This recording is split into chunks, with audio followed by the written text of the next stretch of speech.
Lord.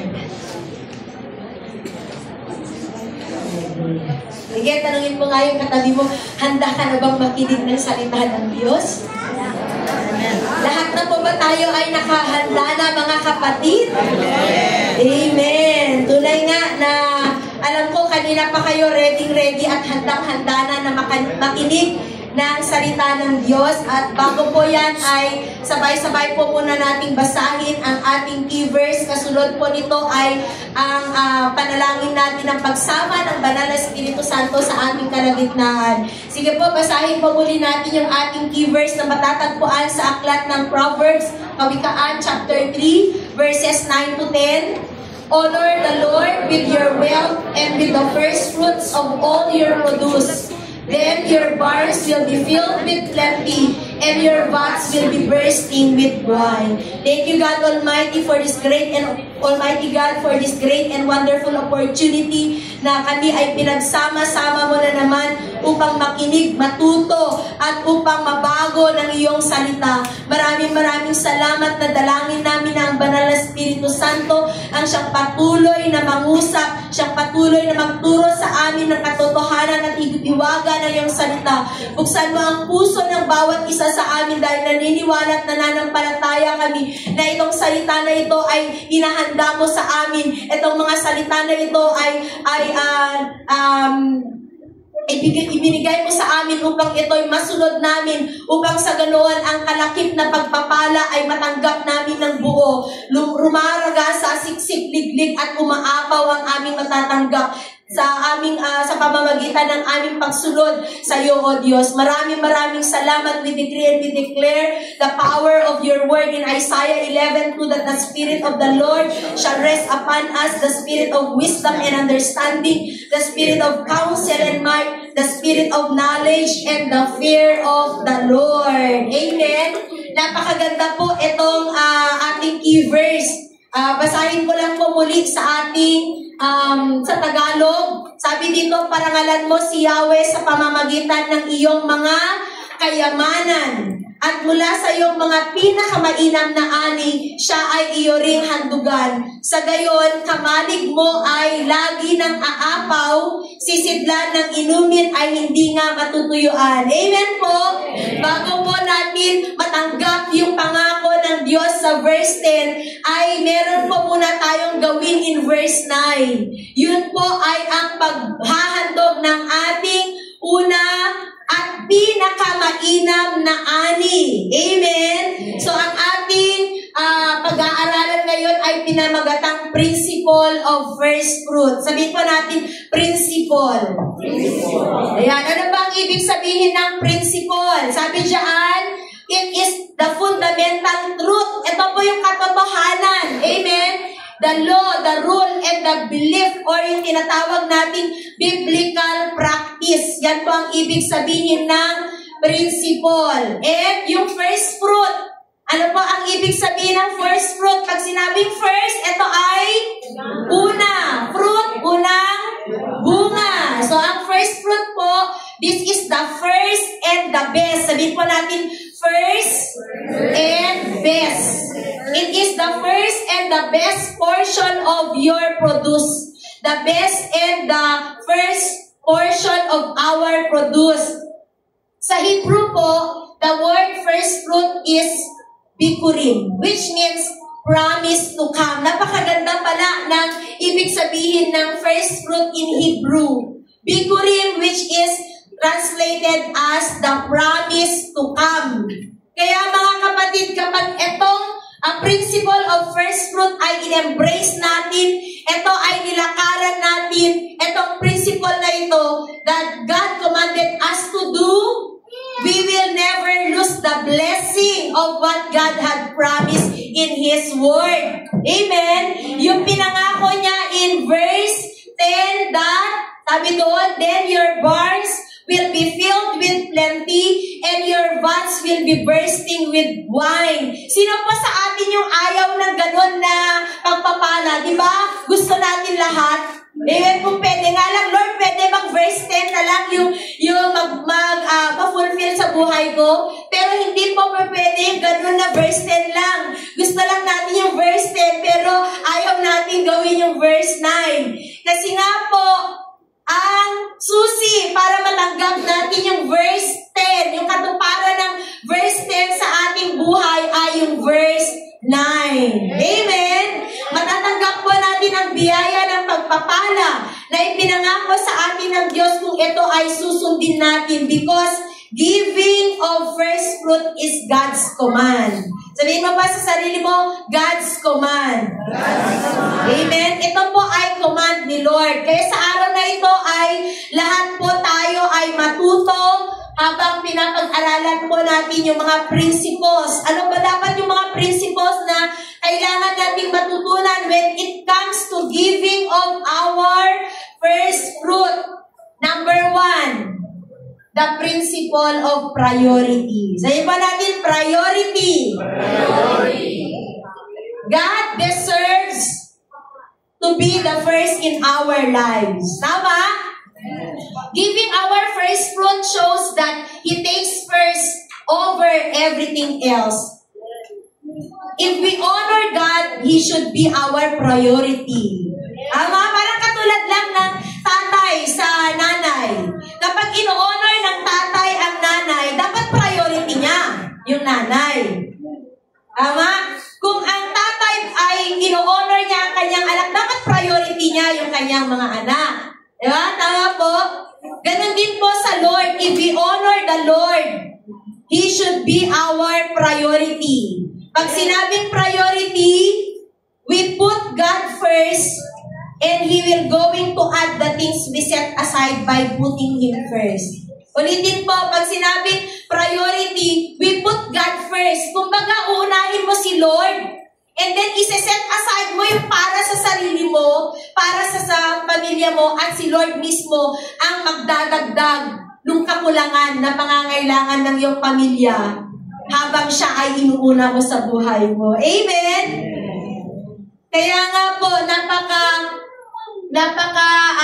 timing po itong topic natin kasi the Lord wants us not to miss the blessing that He has prepared for us. Ayaw ni Lord na ma-miss natin yung opportunity na matanggap natin yung blessing. Blessing, once we obey His command to give unto Him our first fruit. Because giving our first fruit to Him is honoring Him. Amen? Let's take for example the offering of Cain and Abel. Cain's offering versus Abel's offering. Ano po ba ang nangyari sa offering ng dalawa? Pareho naman po silang nag-offer. Pero tingnan po natin kung ano yung pagkakaiba. In Genesis chapter 4, verses 3 to 7, sabay-sabay po natin basahin. Isang araw, naghandog si Cain sa Panginoon na galing sa ani niya.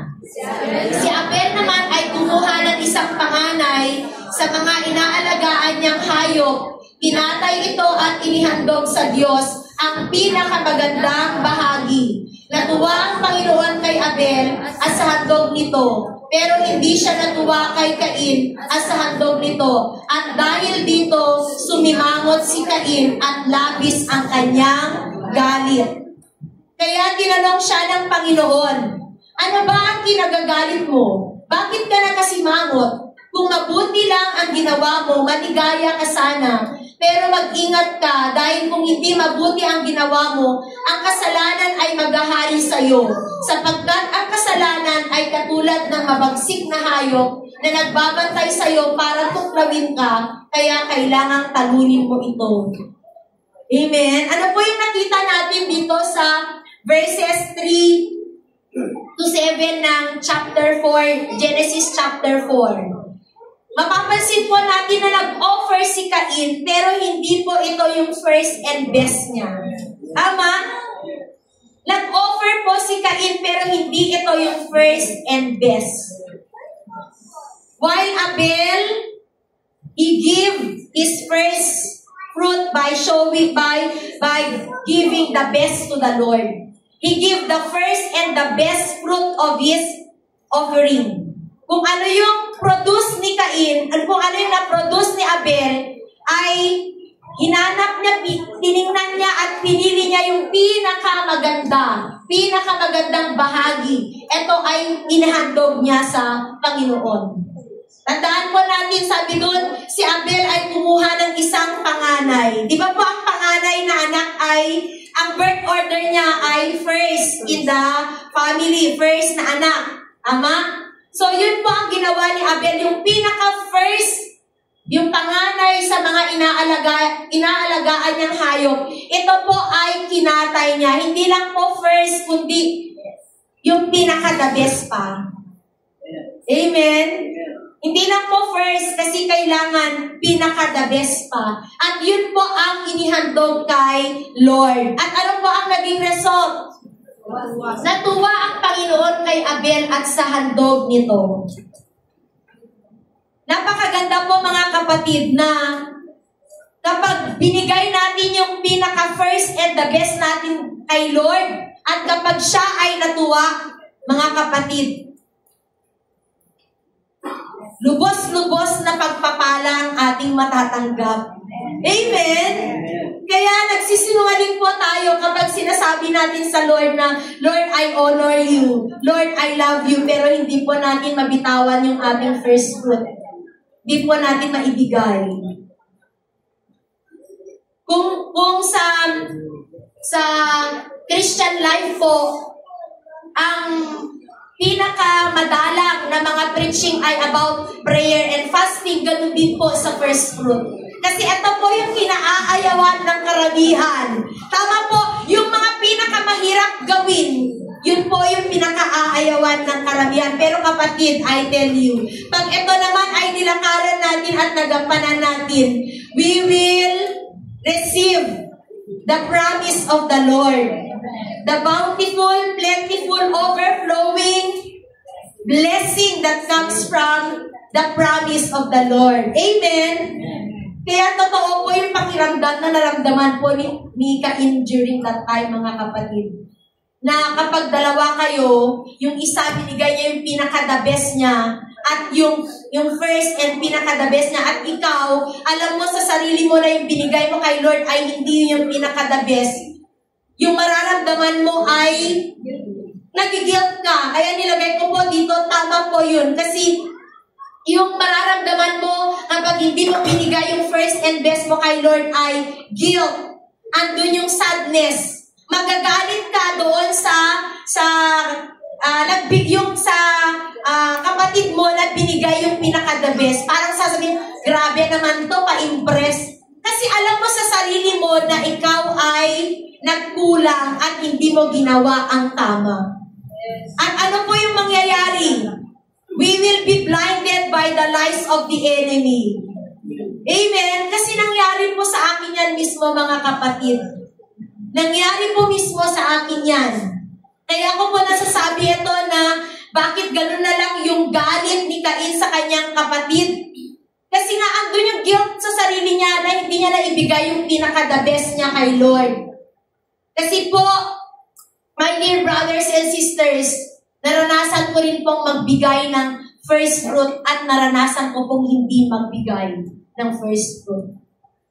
So naranasan ko po yung side ni Abel at naranasan ko po yung side ni Cain. At grabe, ganun pala yung pakiramdam.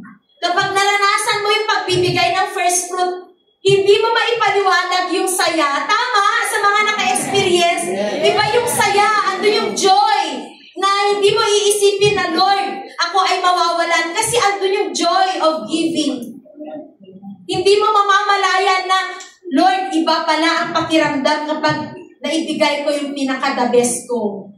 Alam mo yung confident ka kay Lord, na lalapit sa Kanya every time na you come to Him. Kasi alam mong tama yung ginagawa mo before the Lord. And once the Lord,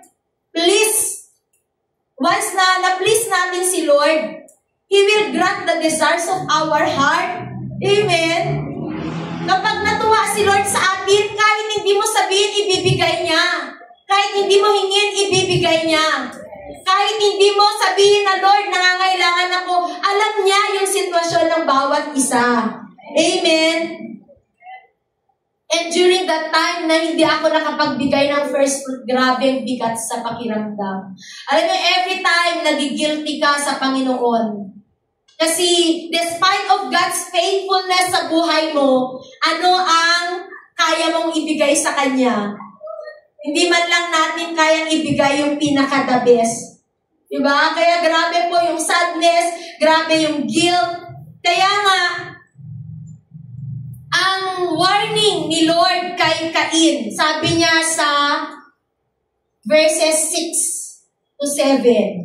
Kaya tinanong siya ng Panginoon, ano ba ang ikinagagalit mo? Bakit ka nakasimangot kung mabuti lang ang ginawa mo, maligaya ka sana? Tama po yun. Maluwag sa pakiramdam, magaan sa pakiramdam, andun yung saya na hindi mo maipaliwanag kapag nagawa mo ng tama yung pinapagawa ng Lord.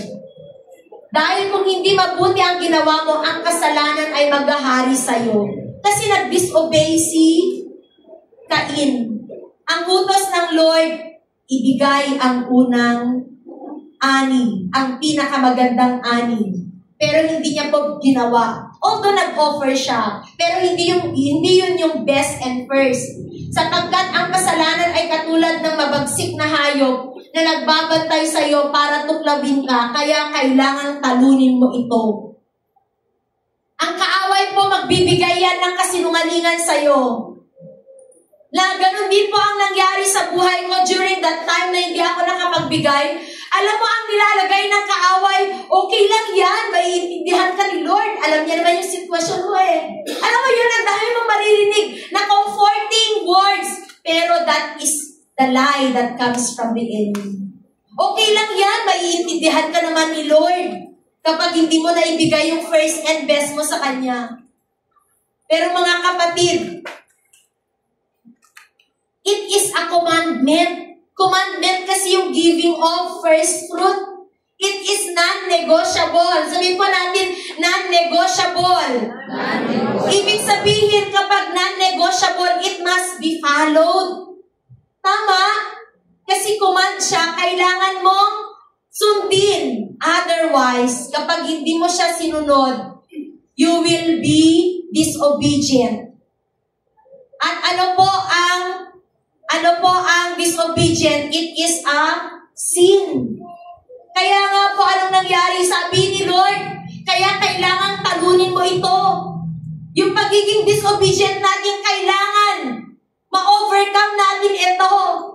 Alam mo, the Lord loves us so much na alam niya na minsan, maraming beses na kapag tayo kinukuman ng Lord dito sa area na to, giving of first fruit, marami sa atin ang hindi nakakagawa nito. Tama po, kasi meron tayong kanya-kanyang mga ang tawag doon, pinagdadaanan. Pero hindi po yun yung rason para hindi po tayo makasunod sa Lord. Amen? And the Lord is giving us a chance. The chance para makabawi muli sa Kanya. Kasi nga, when we disobey a command, it will lead us to sin. Just like what happened to Cain. Tama? Hindi niya napagtagumpayan yung pagiging disobedient niya when it comes to giving of first fruit. Kaya ano pong nangyari? Yun po yung dahilan kung bakit naghari ang kasalanan sa kanyang buhay at napatay niya ang kanyang kapatid. At ano po yung naging resulta? Curse. Curse po sa kanyang buhay at kanyang angkan. Diba? Ayaw po natin na ma-curse po tayo. Amen? Dahil lang po sa pagiging disobedient. Kaya this is a wake-up call to each one of us. God wants us to prioritize Him. When we give God the first and best portion of what we have, it pleases Him. Amen? Kaya let us prioritize God. Let us make God our top priority. Amen? Sabi nga niya sa Matthew 6:33, let us all together recite, but seek ye first the kingdom of God and His righteousness, and all these things shall be added unto you. Kaya wag po tayong matakot na ibigay yung first and best natin kay Lord. Amen? Sabihin mo sa katabi mo, wag tayong matakot. Kasi pag binigay po natin yung first and best time natin kay Lord, kasi ang first fruit po ay hindi lang po sa finances. It may also be in the form of time, resources, talent, yan. Pati yung anak. Kaya pag binigay po natin kay Lord ang first and best time natin for the day, siya po yung bahala for the remaining 23 hours. Amen? Yes. Kapag binigay mo yung pinaka-first and best time mo kay Lord, siya yung bahala dun sa remaining hours of the day. Magugulat ka na lang na yung araw mo na yun ay napaka-smooth flow, victorious, walang hindrance, napakaganda. At kapag binigay po natin kay Lord ang first and best day of the week, ano po yung pinaka-best and first day of the week? It's the Sabbath day. Kaya sabihin mo sa katabi mo, kapatid, you have made the right decision. Amen? Kasi today is the first Sabbath of the month. Amen? At dahil nandito ka, that shows that you are giving God your priority. Giving God, binibigay mo, pinaprioritize mo si God sa buhay mo. Amen? Yung presence mo ngayon, kapatid, ay nagsasabi na you give God the top priority above anything else in your life.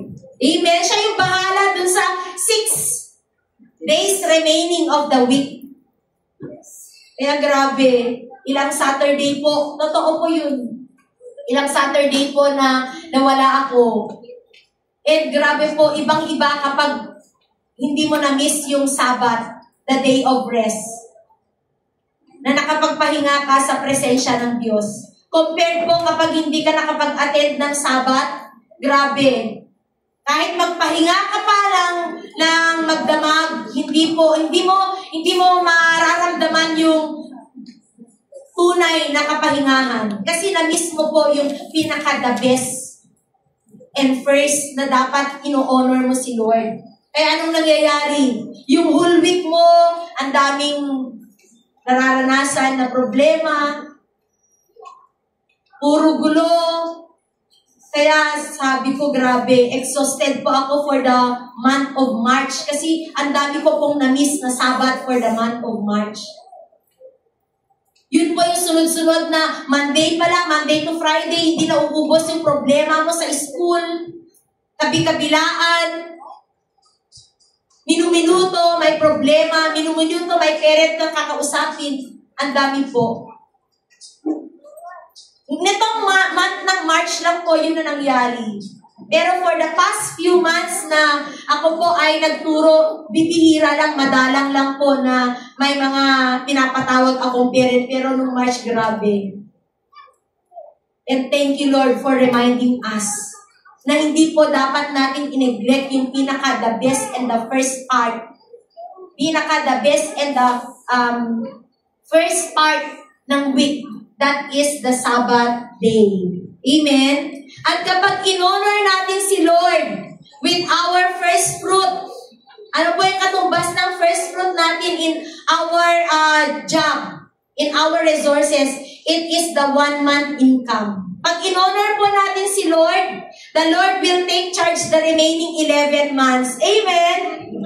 Hindi lang po niya bubuuin yung 12 months. Dadagdagan pa po niya yan ng 13 month and 14 month. Malay natin, baka may 15 month pa. Diba? Kasi dati 13 month lang, pero nagkaroon ng 14 month. Walang imposible kay Lord. Amen? Yun po ang nagagawa kapag si Lord ang priority natin sa ating buhay. Tama po, kaya Giving our first fruit teaches us to prioritize God above all else. Giving God our first fruit means we prioritize God above all else. Amen? Pag binigay mo yung the best and first mo kay Lord, ibig sabihin, pinaprioritize mo siya. Lord, ikaw yung top priority ko. Kaya ikaw yung uunahin ko sa buhay ko. And all these things shall be added unto me. Amen? So, yun po yung principle number 1. And yung principle number 2 po, ayan pala. Sabi diyan, not giving our first fruit shows lack of priority and honor to God. Tama? Pag hindi po natin binigay yung ating first fruit kay Lord, it shows lack of priority and honor toward God. Di mo kayang ibigay, ibig sabihin hindi siya yung priority mo. Priority mo yung mga ibang bagay. Lord, mas kailangan ng family ko. Lord, mas kailangan ko sa pag-aaral ko. Lord, mas kailangan ko sa sa pag-supply ng pangangailangan ng pamilya. Pero sabi diyan, kapag si Lord ang inuna natin, all these things shall be added unto us. The word of the Lord is powerful, alive, mga kapatid. At kapag nasunod po natin yung salita ng Lord, nalakaran po natin ito, makikita po natin ang kapangyarihan ng salita ng Diyos. Amen? And yung second principle po natin, the principle of obedience. Sabihin po natin obedience. The best of the first fruits of your ground. Sabi sa Exodus 23, verse 19a. Altogether, let us read the best of the first fruits of your ground you shall bring into the house of the Lord your God. Ano po yung nakita natin dyan, mga kapatid? Yung the word na shall. This word indicates something that is expected.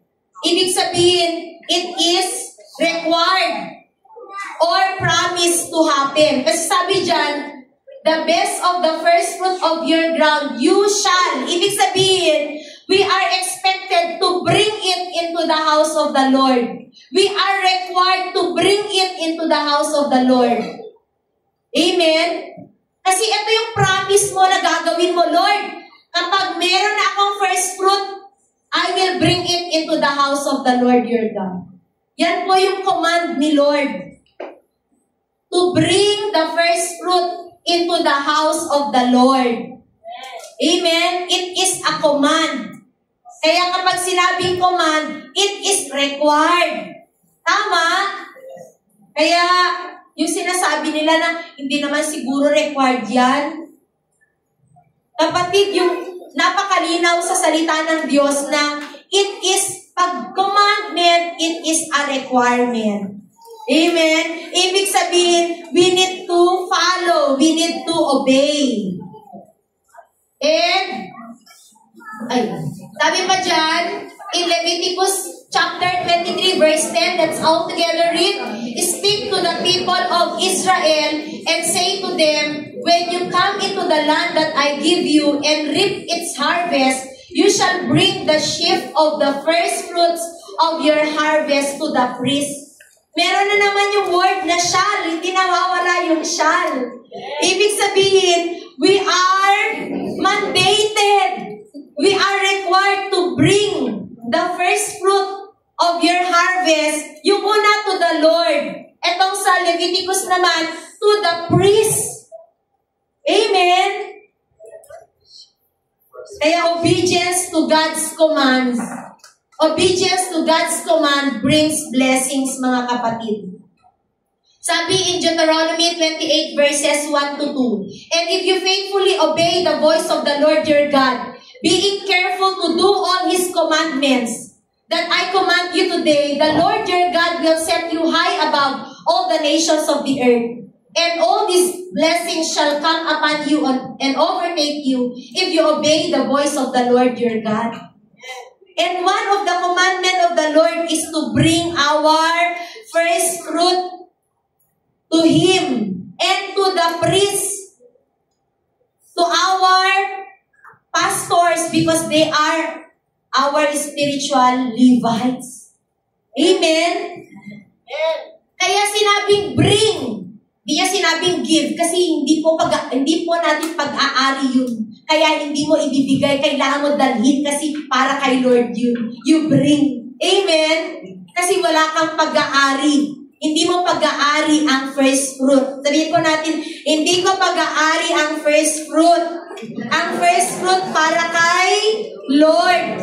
Because our obedience to the Lord opens the door of spiritual, emotional, physical, and even material blessings.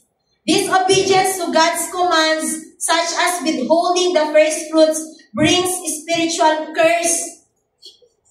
However, by obeying the command to give our first fruits, we position ourselves for blessing rather than under a curse. Tama po?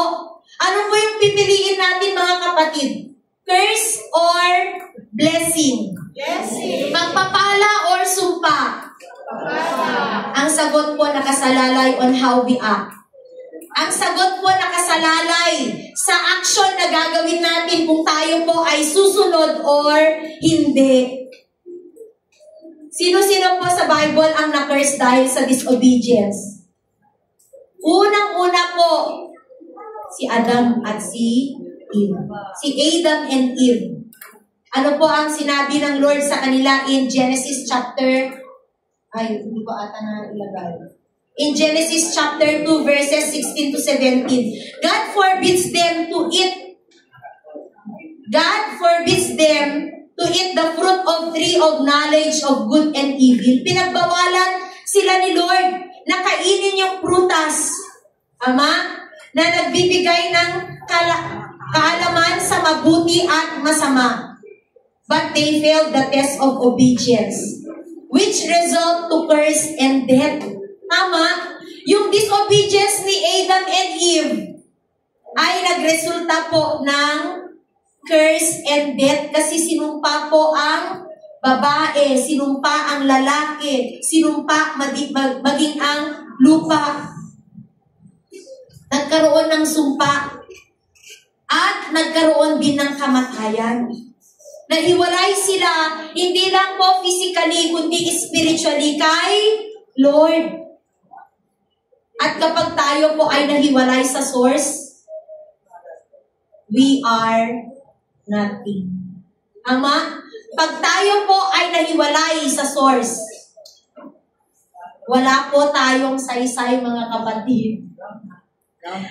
Diba? Kaya wag po nating hahayaan na tayo ay ma-curse. In Jesus' name, wag po nating hahayaan because of our disobedience. Kaya simula sa araw na ito, God is reminding us to obey, not to disobey. Amen? And another, in Joshua chapter 6 verse 18. Sabi dyan, at huwag kayong kukuha ng kahit anumang bagay. Ito po yung command ni Lord kay Joshua, na kapag sila po ay nakarating na sa Jericho, kasi sabi ng Lord, huwag kang mag-aalala, sasamahan ko kayo. Ibibigay ko sa inyo yung tagumpay. Mapapay sa inyo ang lupang pangako. Yan po ang sinabi ng Lord, na huwag kayong kukuha ng kahit anumang bagay na inihandog na ng buo sa Panginoon. The moment po na ibibigay ng Lord sa kanila yung Jericho, huwag po silang kukuha ng anumang bagay na inihandog ng buo sa Panginoon. Kasi bago po sila makarating sa promised land, ay kailangan muna nilang madaanan itong Jericho. At itong Jericho na ito ay napapalibutan ng napakatibay na wall. At sabi ni Lord, pababagsakin ko yan. Binigay ko na sa inyo ang tagumpay. Eh sabi dyan, kapag kumuha kayo ng kahit ano, malilipot kayo at kayo ang magiging dahilan ng pagkawasak na darating sa Israel. Nag-obey po ba ang mga Israelites? Yes, maliban sa isang tao. Maliban po kay Akan. Akala niya siguro nagbibiro si Lord. Akala niya siguro hindi alam ni Lord ang ginagawa niya. Nakita niya yung pinakamagandang, ang tawag dun, robe, tinago niya. Kumuha siya ng gold, silver, tinago niya doon sa ilalim ng kanyang tent. Wala pong nakakaalam doon. Maging si Joshua, hindi niya po alam. Ang lahat ng buong Israel people, hindi po nila alam. Lahat ng lahi, hindi po nila alam yung ginawa ni Akan. Siya lang po ang nakakaalam nun. Pero, nung time na nakikipaglaban na sila Joshua sa Ai, nagpadala na naman siya ng mga spy. Sabi nung pinadala niya na spy, kayang-kaya na natin silang talunin kasi napakaliit lang nila. Diba? At nung sila po ay sinalakay nila yung mga kalaban sa Ai, anong nangyari? Sila po ay natalo. At si Joshua nagtaka. Sabi niya, Lord, bakit po kami natalo? At yung dahilan ni-reveal po ni Lord. Dahil may isang nag-disobey sa inyo. Ni-reveal po ni Lord. Yung nakakatakot po na si Lord mismo mag-reveal sa atin because of our disobedience. Kasi doon sa lahi na yung pinapila po sila. Basahin niyo po. Hindi ako nagbibiro. Pinapila po sila. Pagkatapos, sasabihin kung sino. Sasabihin ni Lord, okay, papuntahin mo ang lahi ni Judah. Mas ang family, hanggang sa napunta sa family ni Akan. At sabi ni Joshua kay Akan, huwag ka nang magsisinungaling. Magsabi ka ng totoo. O nagsabi siya ng totoo, pero it's too late, kapatid. Dahil doon sa disobedience niya, ano pong nangyari? Sila po ay namatay. Hindi lang po siya ang kanyang buong sambahayan, maging ang kanilang mga alagang hayop. Diba ang kasalanan ng isa, damay ang inosente, damay ang kanyang buong sambahayan. Ayan. Lord, give us the courage to obey. Diba? Yun po yung prayer natin. Huwag po nating i-neglect itong word ni Lord sa atin. Kundi yung prayer natin, Lord, give us the courage to obey your command. Heart of obedience, Lord. Another, si King Saul. In 1 Samuel chapter 15 verse 22, ano po yung sabi ng Lord sa kanila? Na kapag kinalaban nila yung mga Amalekites, patayin po nila lahat. Pero ano po yung ginawa ni Haring Saul? He disobeyed God's command to destroy all the Amalekites and their possessions. Instead, he spared King Agag and took the best of the animals. Ito po yung sagot ni Samuel kay Saul nung nalaman niya na nag-disobey siya. Ni-rebuke po niya. Ni-rebuke niya si King Saul. Sinagot siya ni Samuel, mas nalulugod ba ang Panginoon sa mga handog ninyo kaysa sa pagsunod sa Kanya? Ang pagsunod sa Panginoon ay mas mabuti kaysa mga handog.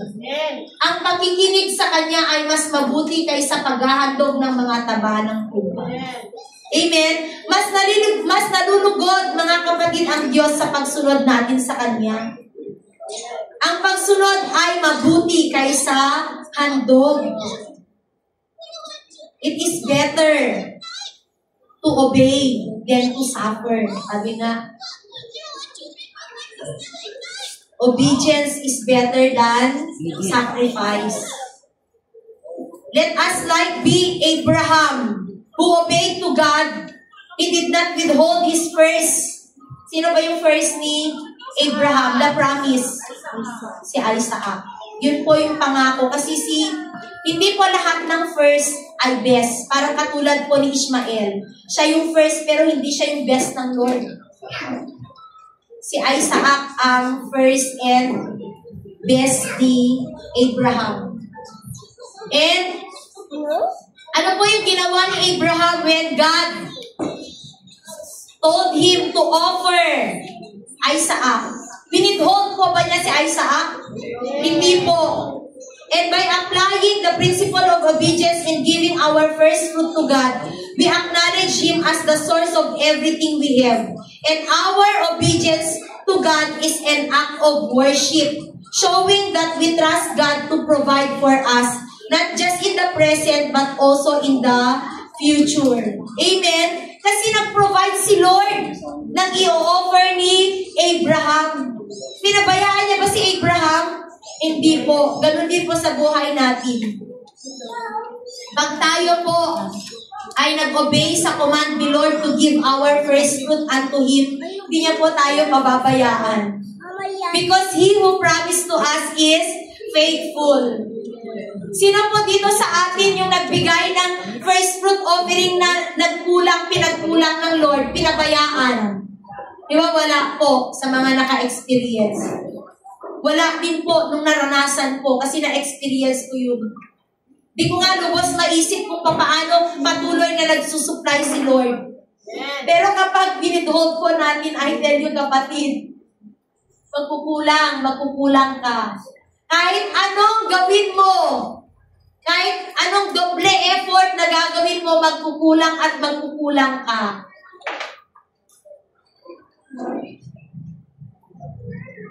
Kasi may devour. Kasi nag-disobey po tayo. May entry point yung kaaway sa ating buhay. And that is our disobedience unto the Lord. Amen? Kaya,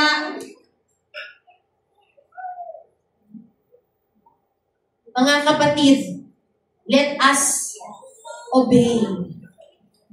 Kasi pag tayo ay nag-obey, ang kalakip po ng obedience ay blessing. Pero pag tayo ay nag-disobey, ang result po nito ay consequence. Ang result po nito ay curse. Ang result po nito ay death. Amen? Kaya mga kapatid, may chance pa tayo para makabawi kay Lord. Amen? Hindi pa huli ang lahat. Sabihin mo sa katabi mo, hindi pa huli ang lahat, kapatid. Yung principle number 1 natin, ano po yung principle number 1 natin? The principle of priority. And yung number 2, the principle of obedience.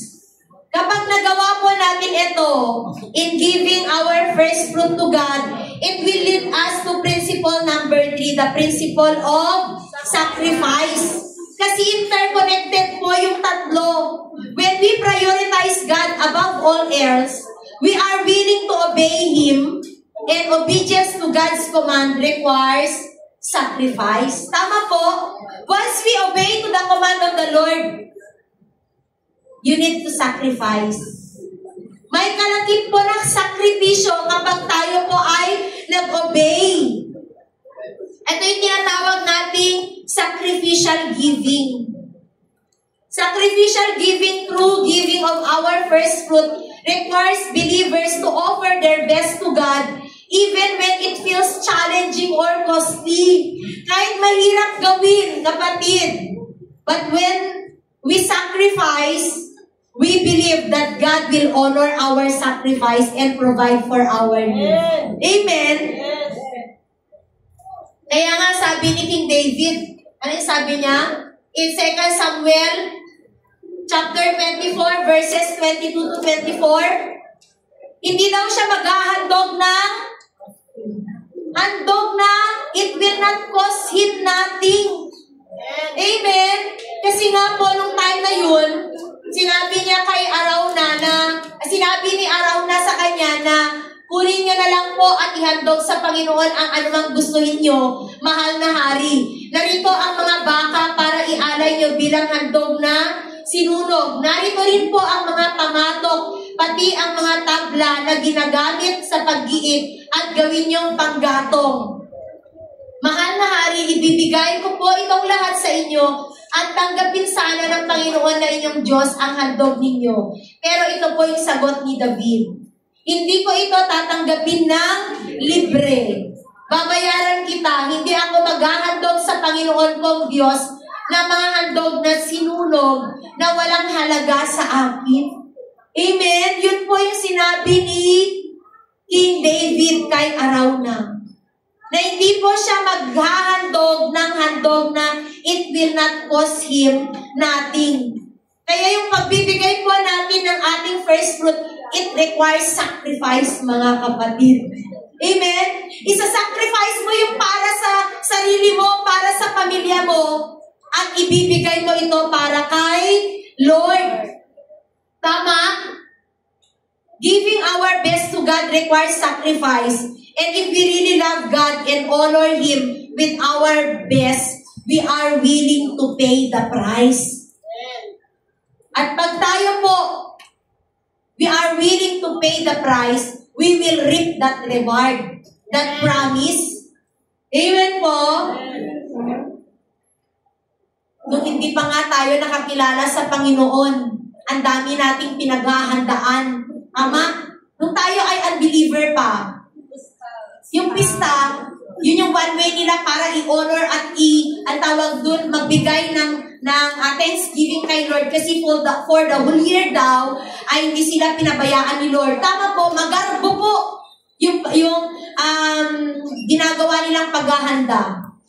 At kapag ikaw po ay naghanda, kailangan ay pinaghahandaan mo to at kailangan pinag-iipunan. Tama po?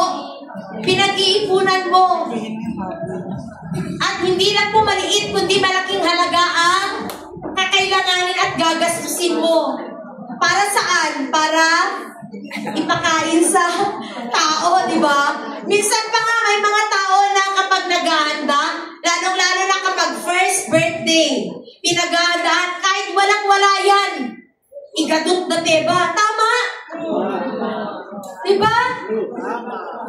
Yung ang tawag doon, inuutang lang para lang paghandaan yung first birthday, first anniversary, first graduation, lahat ng first, diba? Sa buhay nila, talagang ginagawa ng paraan. Kaya kailangan, kung nagagawa natin ng paraan, yung mga bagay na ito, mas dapat nagagawa natin ng paraan yung para kay Lord. Amen? Kaya, kung paano natin pinaghahandaan yung mga ganitong selebrasyon sa ating buhay, dapat mas pinaghahandaan din natin yung ating first fruit offering kay Lord. Amen po? Amen. Kailan po yung ating first fruit offering? Ngayong April na po. April 19. The Resurrection Day, the Resurrection of the Lord Jesus.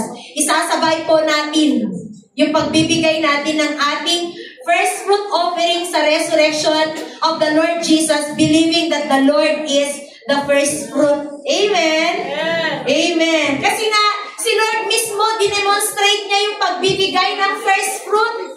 Binigay niya si Lord Jesus without reservation. Tama? For our salvation. Kaya, giving our best to God requires sacrifice. When we give sacrificially, it doesn't depend on how much we give, but on the willingness to give in obedience and faith to God. Hindi ko alam kung maisulat ko yun. Ayan. Sabay-sabay po natin basahin. When we give sacrificially, it doesn't depend on how much we give, but on the willingness in obedience and faith to God. Tama po. Kasi minsan, hindi po nakabase sa ibibigay mo, kundi nakabase dun sa willingness ng pagbibigay mo. Amen? Nakabase sa puso mo, kapatid. Kasi marami po sa atin na nakapagbibigay ng malaking halaga, pero hindi naman yun yung best niya at hindi yun yung first niya. Yes. Marami rin yung nakapagbibigay ng malalaking halaga, pero hindi naman taos puso yung pagbibigay niya. Diba? Kaya ang tinitingnan po ng Lord is our willingness to give in obedience and faith to Him. Amen. The Lord looks on the manner of giving, not on the amount of gift. Sabi nga in 2 Corinthians chapter 9 verses 6 to 7, The point is this, whoever sows sparingly will also reap sparingly, and whoever sows bountifully will also reap bountifully. Each one must give as he has decided in his heart, not reluctantly or under compulsion, for God loves a cheerful giver. Amen? God loves a cheerful giver. Nalulugod si Lord kapag nakikita niya yung puso natin sa pagbibigay sa Kanya. Hindi po yung napipilitan lang. Amen? Hindi po yung may galit or may, ang tawag dun, may pag-aalinlangan. Tinitingnan po ni Lord yung ating puso, mga kapatid. At kapag na-please po si Lord, we will not lose the reward of blessing. Amen po? And if we combine all the first three principles, ano po yung first three? The principle of priority, the principle of obedience, and the principle of sacrifice. Pag pinagsama-sama po natin ito, it will lead us, it will result to our fourth principle, the principle of blessing. Amen? So, hindi po pwede principle of blessing lang yung gusto natin. Kaya nauna yung tatlo kasi yun po yung susi para matanggap po natin itong pang-apat na principle. Proverbs 3 verses 9 to 10. Yan po yung ating key verse kanina. Honor the Lord with your wealth and with the first fruits of all your produce. Then your barns will be filled with plenty, and your vats will be bursting with wine. Amen. When we honor God with our first, He promises to bless us abundantly. God promises to fill our barns. Ano po yung barns po natin? It symbolizes provision, favor sa buhay natin. Minsan, nagpe-pray tayo na, Lord, pagpalain mo po ako sa aking pag-aaral. Lord, pagpalain mo po ako sa aking trabaho. Lord, pagpalain mo po ako sa anumang kinabubuhay na meron ako. Pag pinagpala tayo ng Lord, dapat hindi po natin nakakalimutan na ibigay yung para sa Kanya. Amen?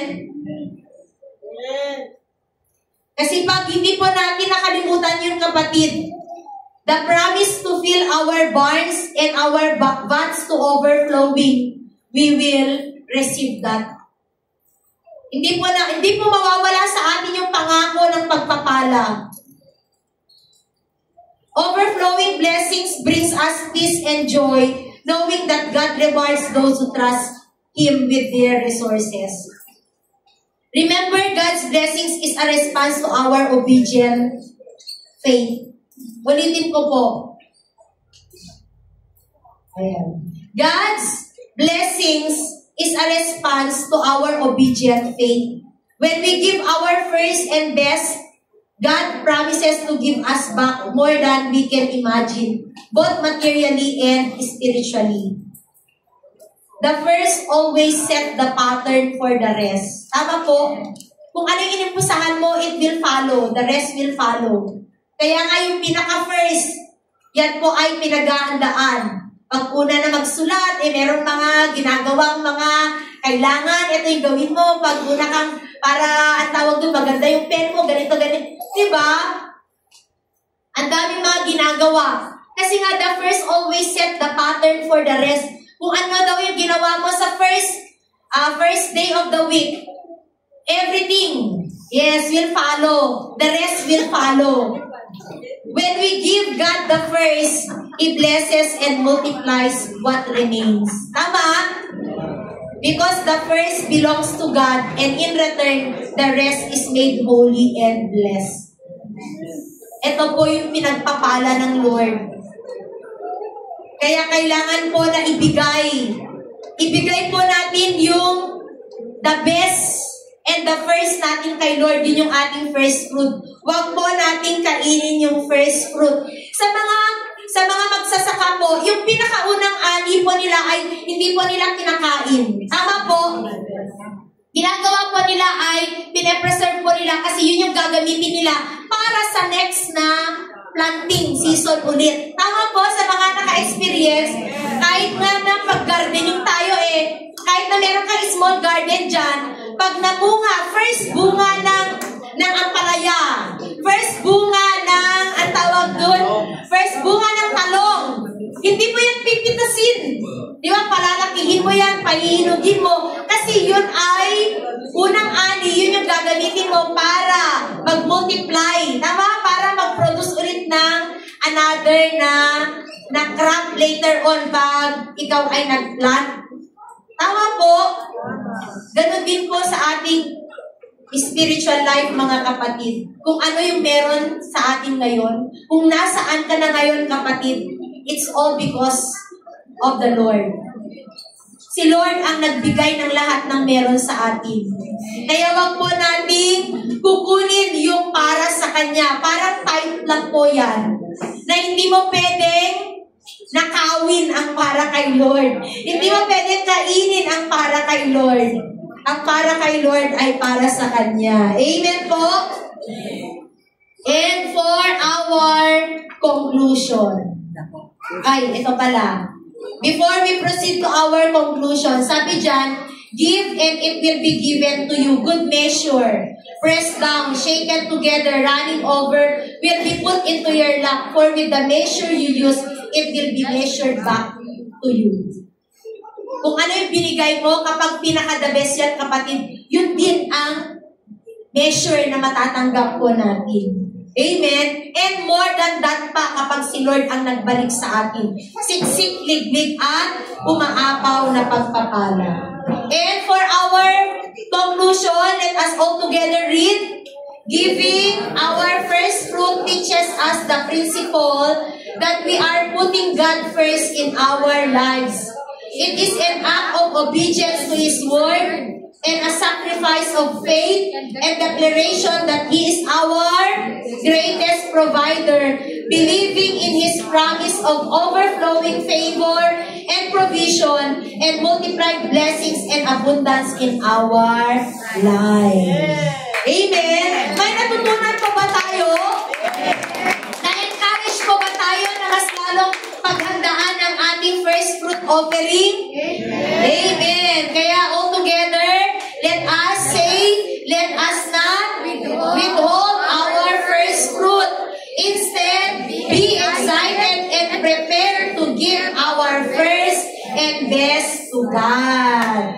Amen. To God be all the glory for everything. The Lord loves us so much, mga kapatid. Amen po. Ito po ay pagmamahal ng Lord sa atin. Ayaw niya po na we will live under the curse. Gusto ng Lord, we will live in abundance, in prosperity, and in blessings. At nakasalalay po yun sa pagsunod natin sa command ni Lord. And one of the command of the Lord is to give our first fruit unto Him. Amen po? Amen. So, thank you, Lord, for your wonderful message to each one of us. Alam ko na hindi lang po sa akin nangungusap ang Lord, kundi sa bawat isa po sa atin nangungusap ang Lord. Amen po? Yan, sige po, ihanda na po natin ang ating tithes offering, our pledges, and our extra mile unto the Lord. At habang hinahanda po, short testimony lang po kung papaano patuloy na kumikilos ang Lord kapag binigay po natin yung para sa Kanya. Ito naman po ay when it comes to giving our tithes to the Lord, tithes and offering. Alam niyo po, may time na grabeng struggle sa finances. Pero lagi kong dinedeclare na, Lord, I will not withhold what is for you. Kaya alam niyo mga kapatid, alam ni Lord ang sitwasyon ng bawat isa. Imagine, nitong nakaraang buwan lang, nung tayo ay nasa kasagsagan ng prayer and fasting natin. Grabe lang na kumilos si Lord. Na kapag hindi mo withhold yung para sa Kanya, magugulat ka, even unbelievers, the Lord will use them to bless you. Amen? Kasi nga, biblical kahit uwak, inutusan ng Lord para bigyan ng pagkain si Elijah. Kayang-kayang gumawa ang Lord, kayang-kayang mag-touch ng Lord ng puso ng tao para ikaw ay pagpalain, kapatid. Diba? Si Lord, kayang-kayang ipuin maging yung mga unbelievers para ikaw ay pagpalain. Kaya wag po tayong mag-alala, wag po tayong mag-hesitate, wag po tayong mag-alinlangan. We will not lack anything. Kapag binigay po natin kay Lord yung ating mga tithes, our offering, our pledges, the Lord sees our effort and sacrifices in giving. And when we please God to our offering, to our giving, the Lord will bless us more. Amen? Kaya nakahanda na po ang bawat isa. Tayong lahat po ay tumayo. Hallelujah. Father God in heaven, maraming salamat po sa mga salita mo na aming natutunan sa araw na ito. Ito po ay reminder sa bawat isa. Paalala mo po sa amin dahil kami po ay mahal na mahal mo at hindi mo hahayaan na kami ay mamuhay ng may hindi pagsunod sa iyo, na kami ay mamuhay with disobedience, Lord. Pagkus nais mo na ang bawat anak mo ay makasunod, lalong-lalo na sa lahat ng utos mo. Lalong-lalo na po pagdating sa aming pagbibigay ng aming first fruit unto you. Lord, patawarin mo po kami. Kung kami man po ay naging disobedient, kung kami man po ay dinidhold namin yung aming first fruit sa inyo, Lord, patawarin mo po kami. At sa oras na ito, let your words will give us the courage to obey your command. Na kami po ay susunod because we honor you, because we love you. Kami po ay susunod because we know and we believe, Lord, na in obedience, there is always blessing. And in disobedience, there is curse. Lord, hindi po kami papayag na kami po ay mamuhay under the curse. But Lord, ang nais po ng bawat isa sa amin ay mamuhay ng may pagsunod sa iyo upang matanggap namin ang pagpapala na pangako mo sa amin. Kaya salamat, Lord, patuloy mong turuan ang puso ng bawat isa na magbigay ng may kagalakan, na ibigay kung ano yung para sa iyo. Maraming salamat po na as we desire to give our first fruit, Lord, we know and we believe na you will give us the means. You will give us the resources para makapagbigay sa inyo. Maraming salamat po, Diyos. Maging sa aming kaloob, maging ika po. Lahat ng ibibigay naming handog sa iyo sa oras na ito, dalangin namin na ito rin ay pagpalain mo. Lord, thank you that as we honor you with our tithes and offering, even our pledges, our extra mile, you will also honor us and you will also bless us with more than enough. We bind and we rebuke any kind of devourer in our life in Jesus' mighty name. What we only allow is the overflowing of blessing, favor, provision, abundance, in our life, in our families, even in our resources, all that we produce, Lord God, it will be successful and victorious. Maraming salamat po, Panginoon. We bless you, we honor you, we give you thanks and praise. In Jesus' name we pray. Amen.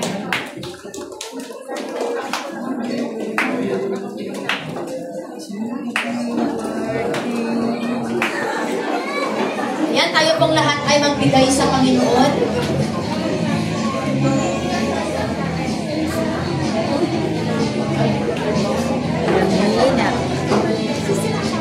Wala pong aalis kasi after po ng ating Sabbath service ay dire-diretso na po tayo sa ating Erev Shabbat.